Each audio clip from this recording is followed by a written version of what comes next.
ఒకవేళ ప్రజలు గనక నిన్ను గనక గుర్తించకపోతే, నీ కుటుంబ సభ్యులు గనక నిన్ను గుర్తించకపోతే, నీ రక్త సంబంధులు గనక నిన్ను గుర్తించకపోతే, దేవాతి దేవుడే దిగి వచ్చి యోషువను ఎంపిక చేసినట్లుగా నిన్ను ఎంపిక చేయబోతున్నాడు. హల్లెలూయా!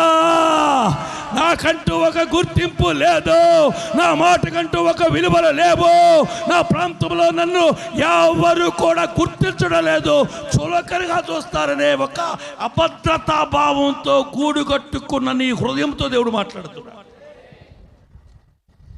ఎస్, అలాంటి ఒక పరిస్థితి కనుక నీ యొక్క జీవితంలో ఉన్నట్లయితే కనుక దేవాతి దేవుడే ఇప్పుడు ఆయనే యెహోషువ దగ్గరికి వచ్చి ఇప్పుడు చెబుతున్నాడు, ఇదిగో రేపు ఈ పాటికి నేను అద్భుతాలు చేయబోతున్నాను, గొప్ప కార్యాలు చేయబోతున్నాను అని ఒక ఆలోచన.